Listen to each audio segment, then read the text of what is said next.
Se dice, queridos hermanos, que el mar de Galilea es uno de los lugares más bellos del mundo. Por cierto, la capital de Galilea es Tiberias, y hay un lago allí que se llama el lago o el mar de Tiberias, que también es conocido en la Biblia como el mar de Galilea. Y por cierto, en el Antiguo Testamento, como en 7 diferentes lugares, se le llama el lago de Cineret. O sea, tenían varios nombres. Dicen que hoy en día se puede abordar un barco y navegar en el mar de Tiberias y ir hacia Capernaum y sentirse que la persona puede sentirse que está allí en aquellos días, en aquellos tiempos bíblicos del Señor. El asunto es que un grupo de los discípulos estaban en ese mar pescando. Si ustedes recuerdan un poco antes, es decir, en el domingo de la resurrección, un ángel se apareció y prometió que el Señor iba a aparecerse a ellos, se encontrarían con sus discípulos precisamente en Galilea. Y quizás ellos, después de este anuncio, pues pudieron haber recordado que el Señor mismo les había dicho a ellos, antes de la crucifixión, que Él iría delante de ellos a Galilea. Pues bueno, esa promesa ya se estaba cumpliendo ahora en esta historia, al menos para 7 de los discípulos que estaban allí pescando. Estuvieron pescando toda la noche sin ningún éxito, hasta que llegó el Señor y se les aparece a ellos. Lo que ocurrió fue que Pedro, sin explicar por qué, decidió ir a pescar. Y bueno, los demás le siguieron a él. Es interesante, hermanos, que en comparación las 2 apariciones anteriores fueron en domingos y fueron a todos los apóstoles que estaban juntos. Pero en esta ocasión se les apareció en un día cualquiera de la semana y fue solamente a 7 de los discípulos, diría yo, los que eran pescadores, los que se dedicaban a pescar, pues estaban allí. Saben, cuando venimos nosotros a la iglesia los domingos, de seguro que podemos tener un encuentro con el Señor. ¿Cuántos dicen amén ahí a esto? Pero también tenemos que tener en cuenta que podemos tener un encuentro con el Señor en cualquier lugar, en cualquier circunstancia, en cualquier momento de nuestra vida, aún haciendo las cosas cotidianas y comunes de la vida. El asunto es que allí se les apareció el Señor Jesucristo, listo para prepararles a ellos un desayuno. Habían estado toda la noche pescando, ¿no? Y ya era de la mañana. Jesús les proporciona a ellos lo que ellos necesitan, tanto biológicamente como espiritualmente. Qué maravilloso es el Señor que nos proporciona a nosotros para nuestras necesidades, de una cosa y de la otra. Los discípulos, como dije, habían estado toda la noche pescando, sin pescar un solo pez. Tuvieron la misma suerte que tengo yo las pocas veces que he ido a pescar. Así que imagínense, sin duda tenía que haber estado frustrados, cansados y con hambre, ¿no? Definitivamente yo tuviera mucha hambre. Ahora, en estas circunstancias frustrantes, el Señor se les aparece a ellos sin dejarles saber que era Él al principio. Y les da un mandato de tirar la red de un lado, pasarla al otro lado de la barca, lo cual sabemos que fue algo extraordinario por la cantidad de peces que pudieron pescar. Y luego el Señor se pone allí, a la orilla de la playa, a preparar un fuego de brasa para los pescados que iba a cocinar, y ya de alguna manera de alguna fuente tenía ya el pan para compartir con ellos. Ahora, Jesús centró su conversación con una pregunta después del desayuno, ¿no? Hizo una pregunta después del desayuno, y aunque se dirigió muy en particular a Simón Pedro, pues sabemos que eso era para todos los que estaban ahí, para nosotros también hoy en día. Ahora, ¿cuál fue la pregunta, mis queridos hermanos? ¿Cuál fue la pregunta? La pregunta fue: Simón, hijo de Jonás, ¿me amas más que estos? Es como si le hubiera preguntado: Simón, ¿te das cuenta ahora por qué yo te había dicho antes de la crucifixión en el Getsemaní que era importante velar y orar? Terminaste negándome 3 veces, Jonás. Y a partir de este momento le estaba diciendo: Jonás, no vas a poder depender más de ti mismo, de tus habilidades, de lo que tú creas, sino vas a depender más de mí, vas a prestar más atención a las advertencias que yo te doy. Bueno, ni siquiera, hermanos, la pregunta fue: Simón, hijo de Jonás, ¿tú crees todo lo que yo he enseñado, todas mis doctrinas? ¿Crees todo lo que yo afirmo? No le hace ninguna de estas preguntas. Si ustedes se fijan, ¿cuál fue la pregunta, mis queridos hermanos? ¿Me amas? ¿Me amas? ¿Sientes un vínculo personal por mí, por mi persona?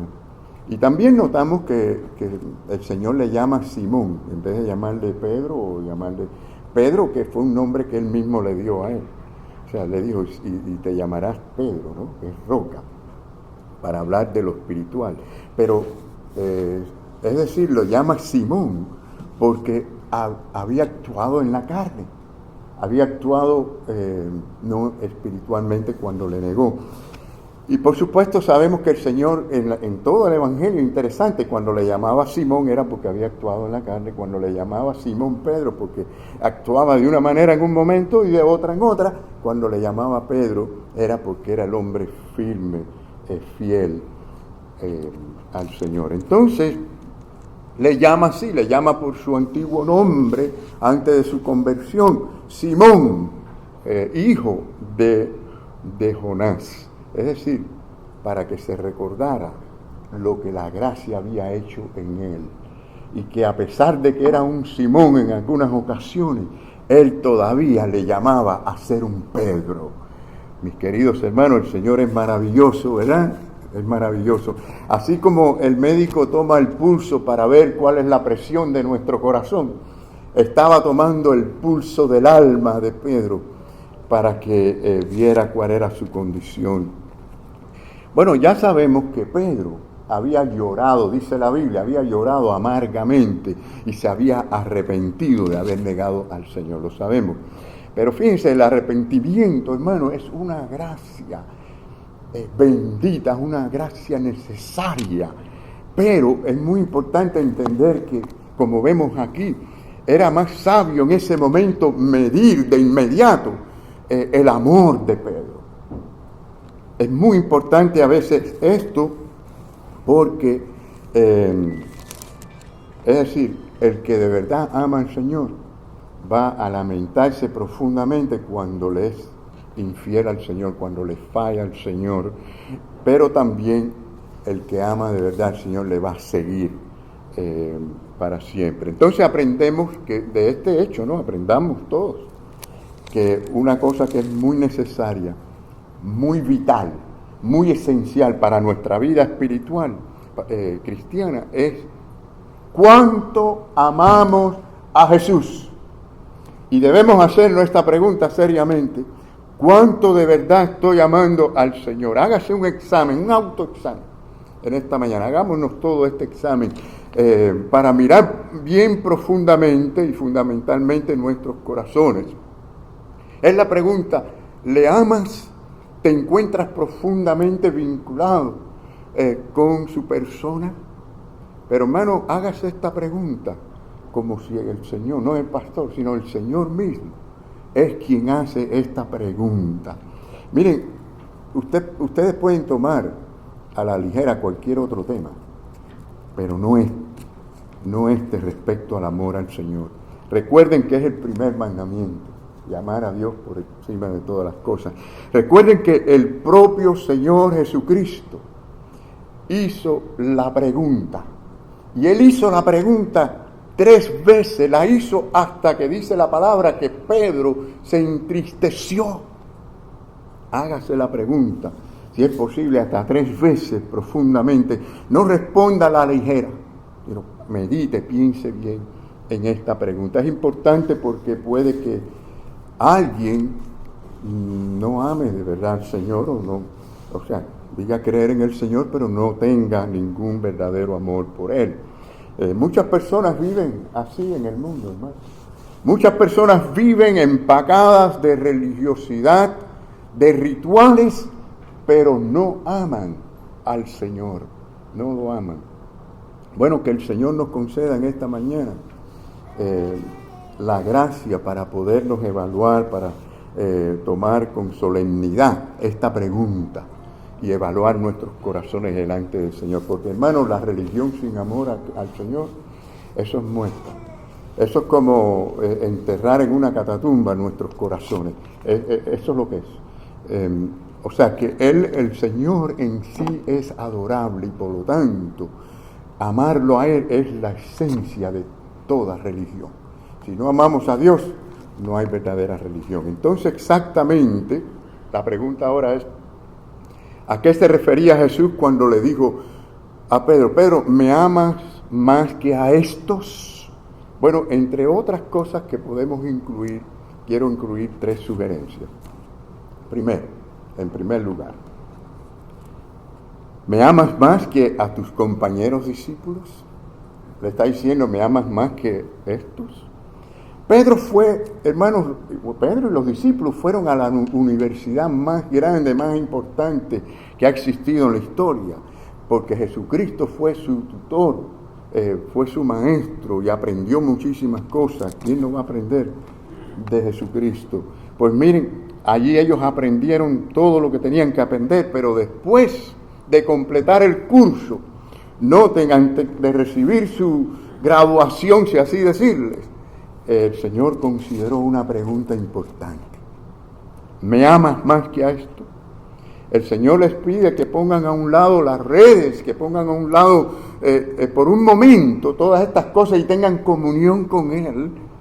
Nos dice que pongamos a un lado cualquier preocupación, los celulares, cualquier cosa, para hacernos esta evaluación. Que primero entremos en comunión con el Señor para esta pregunta, ¿me amas más que a esto?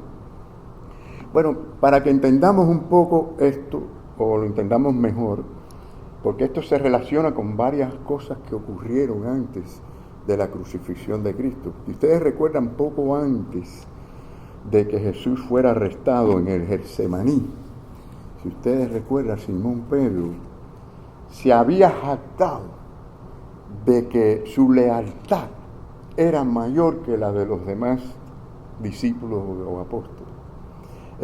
O sea que al salir del Monte de los Olivos, después de tener aquella primera cena conmemorativa con el Señor, noten lo que sucedió. Miren, en Mateo 26:31 dice, el Señor les habló y les dijo, esta noche todos ustedes se apartarán por causa de mí, pues escrito estaba ya escrito como profecía.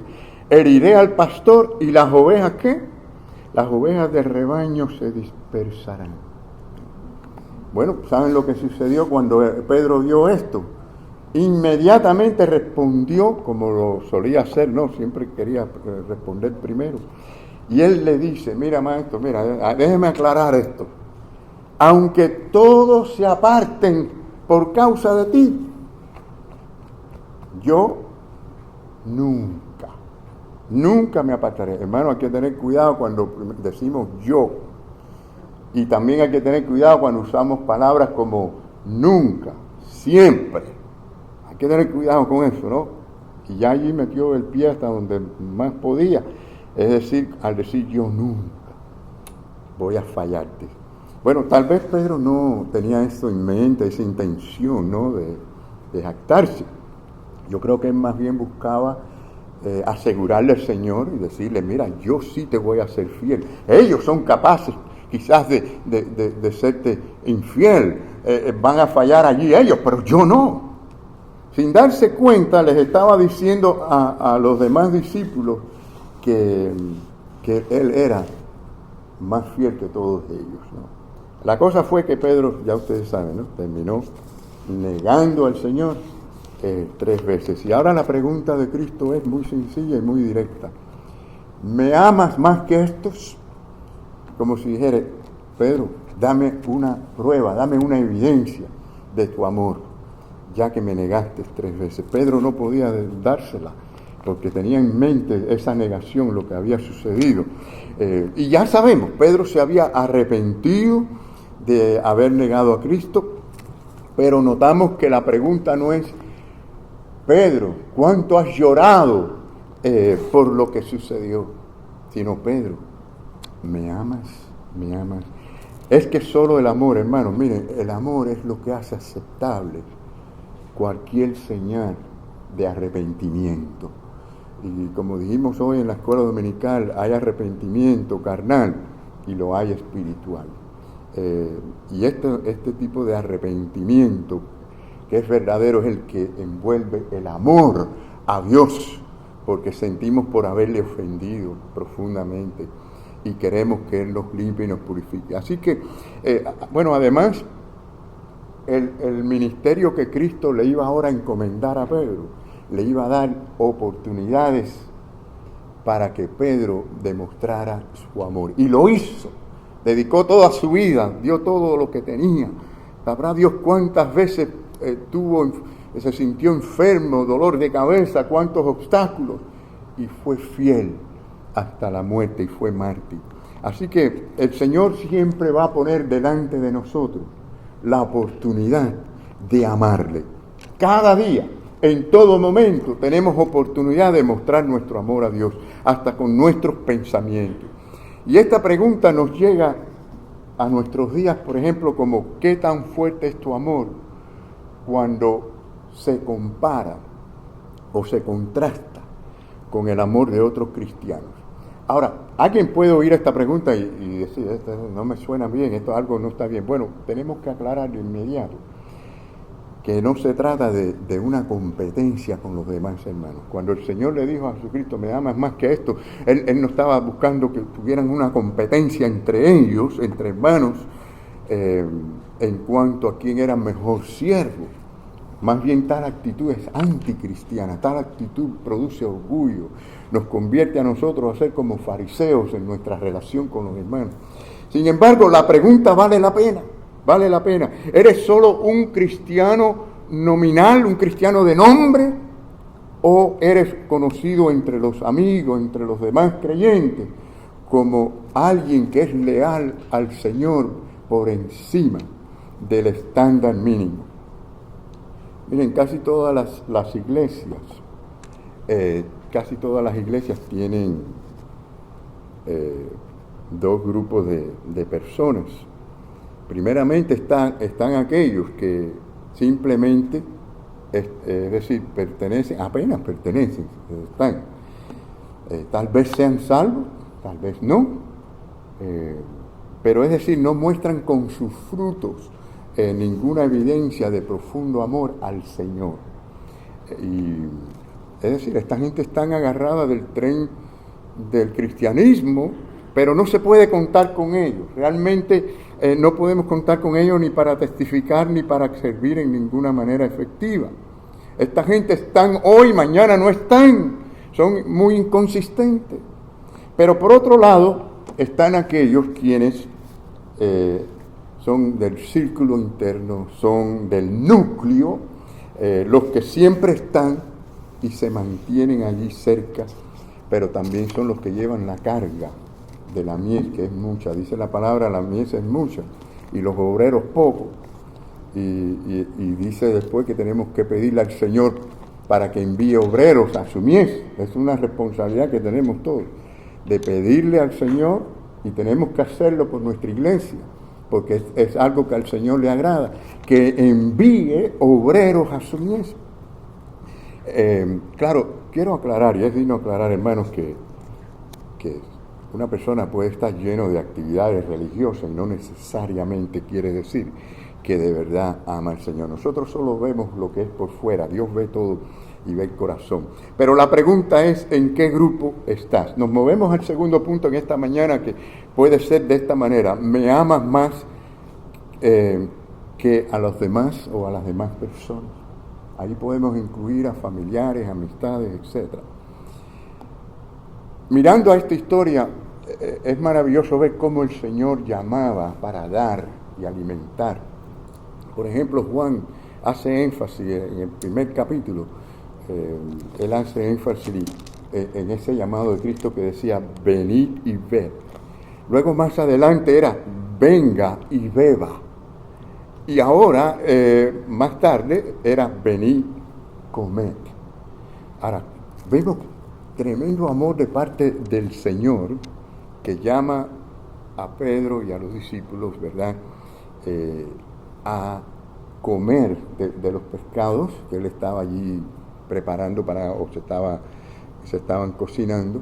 Es decir, el Señor se preocupó por las necesidades no solamente espirituales, sino también materiales de ellos.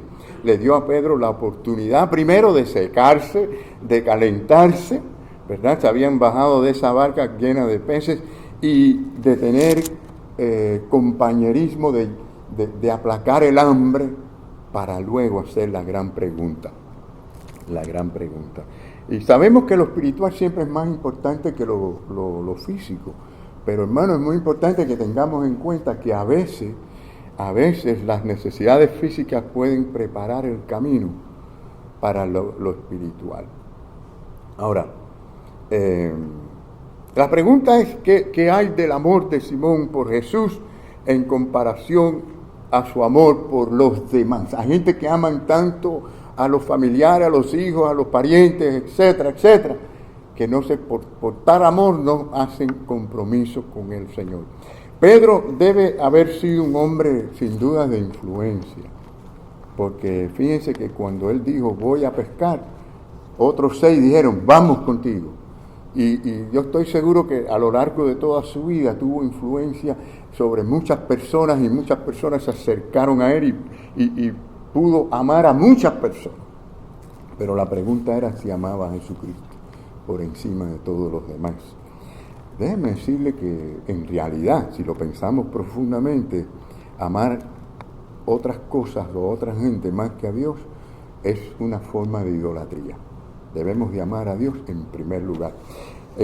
Bueno, ya ustedes saben, aunque ya habían visto al Cristo crucificado, parecía que Pedro y los discípulos se habían olvidado de las enseñanzas de que ellos como apóstoles eran no solamente escogidos, sino iban a ser enviados para llevar el evangelio. Y por eso cogieron y se fueron a pescar, volvieron a sus negocios.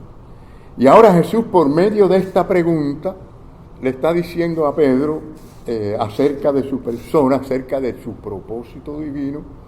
Es decir, hay una pregunta que la repite 3 veces, Pedro da la misma respuesta 3 veces, y el Señor le responde a cada una de sus respuestas con las mismas palabras también.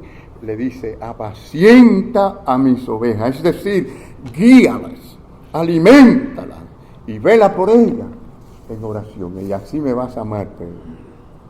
Así me vas a amar. Así que, hermano, lo que quiere decir esto es que si usted ama más al Señor, usted va a amar más a las demás personas. A veces creemos que podemos usar la fórmula al revés y no funciona. El verdadero amor es el que Dios nos da y nace de Dios. Cuando crecemos en el amor hacia Dios, crecemos en el amor y es un amor limpio, puro, porque de lo contrario se confunde mucho el amor carnal con el egoísmo. Algunas preguntas que se relacionan con esta pregunta es, ¿qué es lo más que te gusta a ti? ¿Te gustan los aplausos de la gente? ¿Te gustan el reconocimiento de las personas, la aprobación de la gente o del Salvador? Hoy en día, por medio de estos medios sociales, la gente, déjenme decirle, mucha gente está enviciada con los medios sociales. Y se convierte en un medio para ellos sentirse importante, muchos halagados, ¿no? Y buscan reconocimiento por medio de todas estas cosas y sin darse cuenta caen en esa esclavitud. Y la pregunta es, ¿qué realmente buscamos en la vida? Hay un precio en tu dedicación a Cristo. Miren, aunque amemos a los demás, y debemos de amar al prójimo, dice la Biblia, aún a nuestros enemigos, ¿sí o no? Hasta a nuestros enemigos tenemos que amar.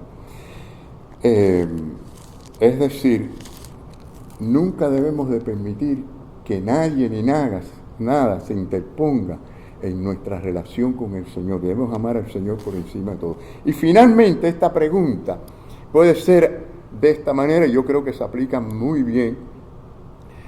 ¿Me amas más que estas cosas que están cerca de ti? Refiriéndose a la barca, a las redes, a todas las demás pertenencias de ese negocio.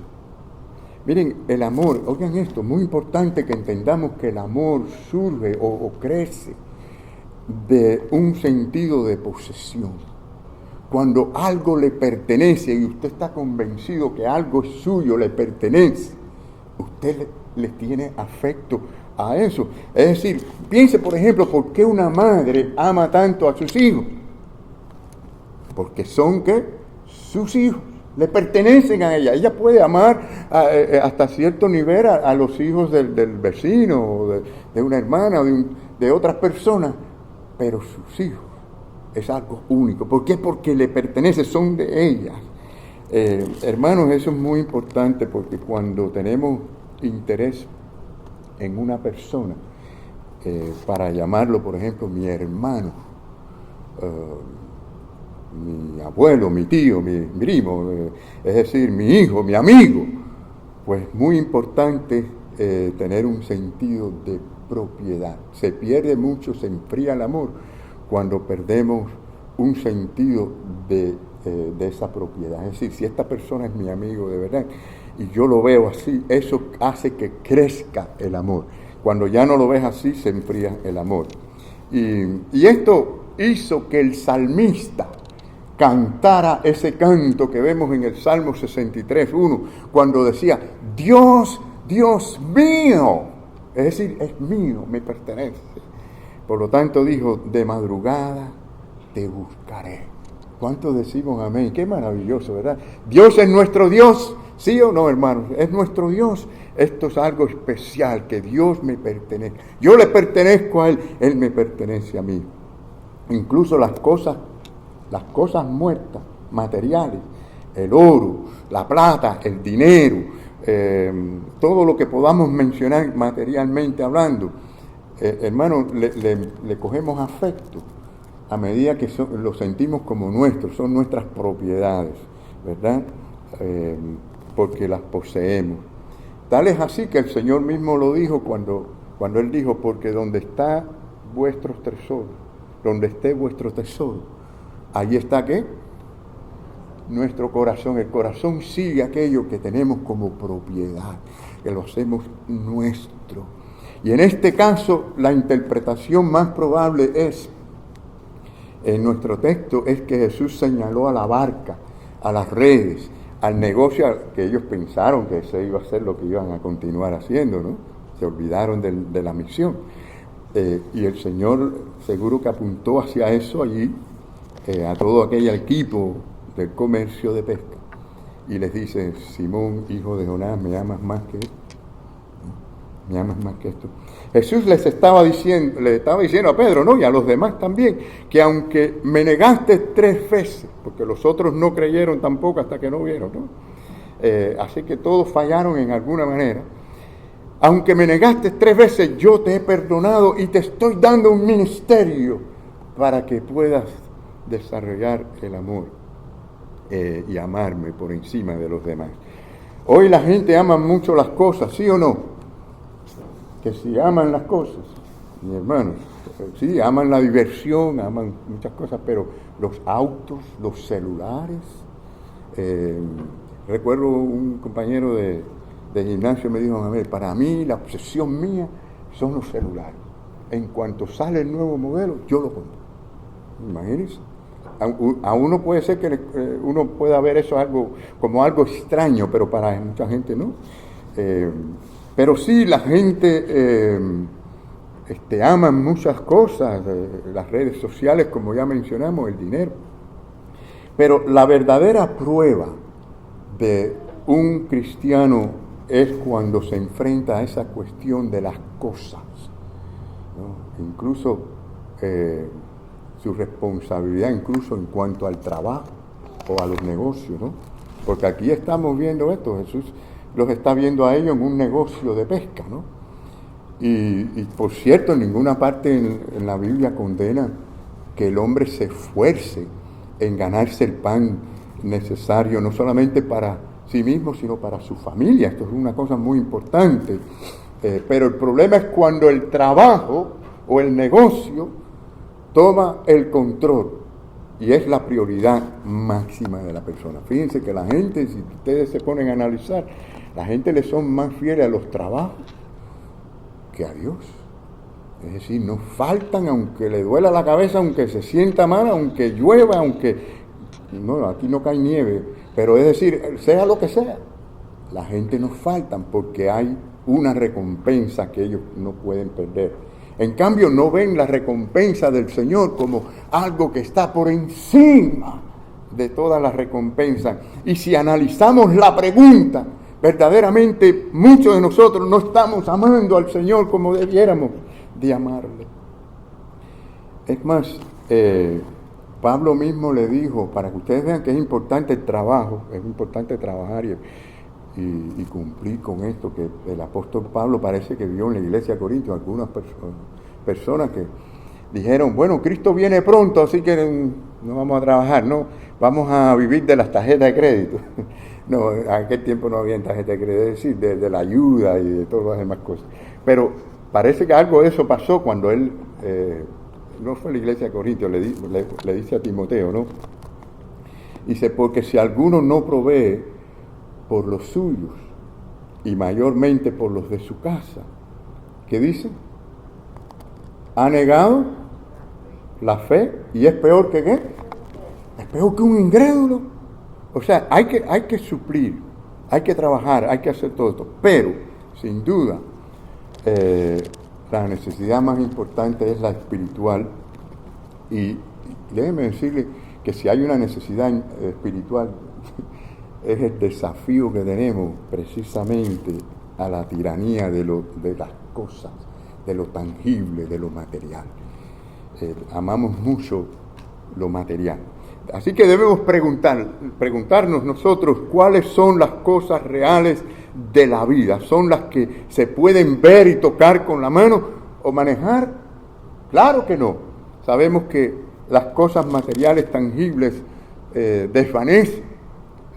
desvanecen en un momento, pero mis queridos hermanos, nadie puede arrancar las verdades y eliminar las verdades espirituales, los conceptos que hay detrás de las cosas.